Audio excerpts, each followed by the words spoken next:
दुलार साहब की स्मृति को नमन करता हूं। दुलार साहब एक ऐसी शख्सियत थे जिनमें सादगी, सरलता, सज्जनता, सहिष्णुता, कर्मठता, पुरुषार्थ और कर्तव्य निष्ठा और सत्य निष्ठा, इन सब का सुखद संयोजन था। दुलार साहब के जब कॉलेज में पढ़ाते थे तब मैं विद्यार्थी के रूप में भी था, वो हमारे गुरुदेव भी रहे।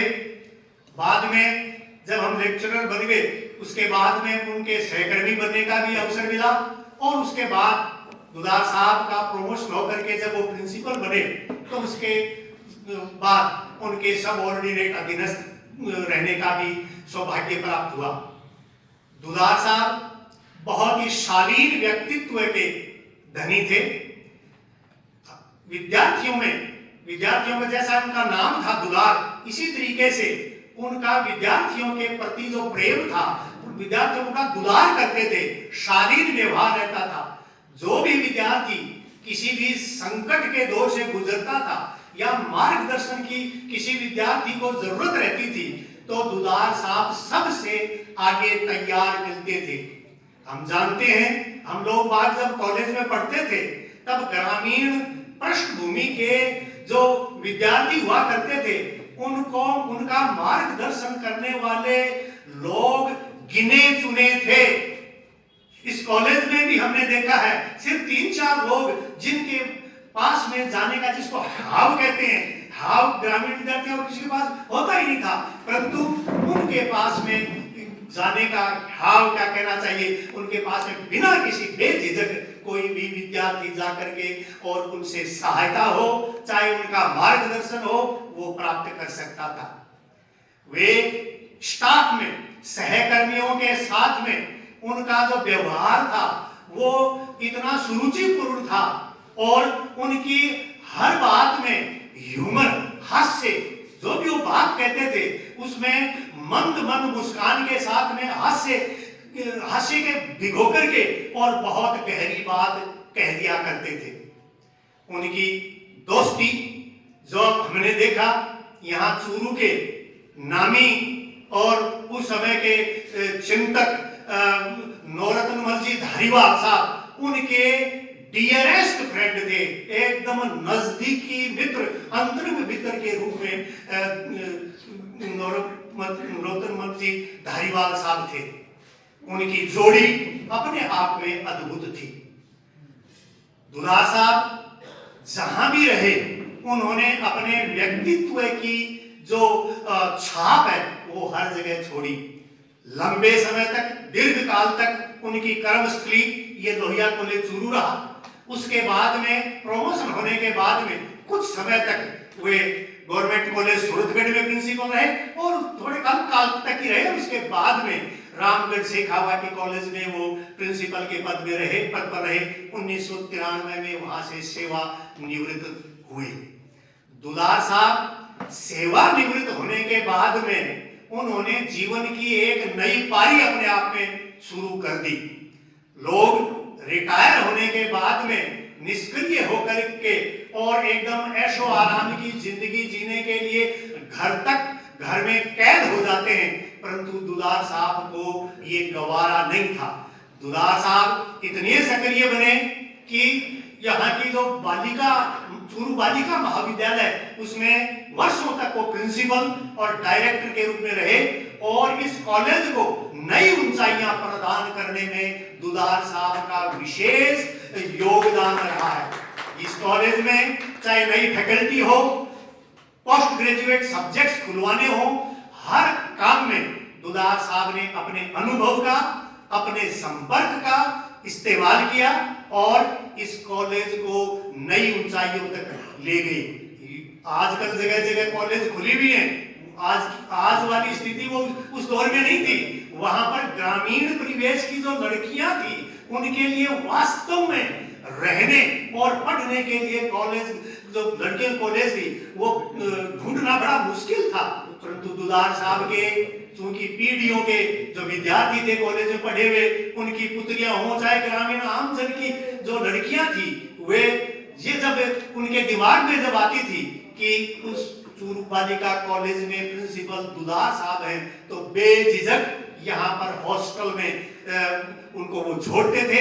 और इस तरीके से स्त्री शिक्षा, महिला सशक्तिकरण में दुलार साहब का अद्भुत योगदान रहा, वर्षों तक योगदान रहा। उनका योगदान सिर्फ चूरू तक सीमित नहीं रहा। मैं आपका ध्यान आकृष्ट करना चाहूंगा कि उन्होंने झुंझुनू में स्वामी दयानंद सरस्वती नाम से एक छात्रावास की स्थापना आदरणीय घाशीराम जी, जो अब 98 उम्र के हो गए, 98 साल के हो गए, उन्होंने बीड़ा उठाया था। उनकी उस परियोजना के साथ में भी कंधे से कंधा मिला करके उस योजना को साकार रूप प्रदान किया, उसमें भी दुलार साहब का योगदान था। और उसके बाद में वहां साइंस कॉलेज नहीं थी, झुंझुनू के अंदर तो गवर्नमेंट कॉलेज भी नहीं थी। उस दौरान में सारे लड़के यहाँ लोहिया कॉलेज में ही पढ़ा करते थे। लड़कियों के लिए साइंस कॉलेज की स्थापना करने में भी मार्गदर्शन प्रमुख रूप से दुलार साहब का रहा। वहां पर जो हॉस्टल बना हुआ है लड़कियों का, उनमें एक कमरा दुलार साहब ने अपनी तनख्वाह से वहां कमरे का भी निर्माण करवाया। इस कहने का अभिप्राय यह है कि दुलार साहब ने महिला सशक्तिकरण के मामले में इस चूरू जिले की सीमाओं को पार करके अन्य जिलों में भी अपनी योग्यता और अपना योगदान दिया है। अब मैं उनकी पृष्ठभूमि की तरफ आपका ध्यान आकर्षित करना चाहूंगा। दुलार साहब का जन्म, जैसा कि बताया गया, 1935 में झुंझुनू जिले के मंडावा तहसील के नजदीक स्थित गांव हनुमानपुरा में हुआ। और हनुमानपुरा को दूलड़ों का बास गांव नाम से जाना जाता है।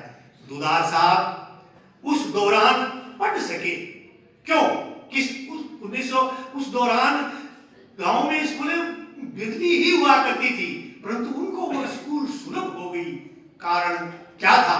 क्योंकि वे सरदार हरलाल सिंह, जो शेखावाटी में किसान आंदोलन चला आजादी से पहले, 1932 से लेकर के 19 आजादी के बाद तक चला, उस आंदोलन के पुरोधा सरदार हरलाल सिंह के परिवार से थे।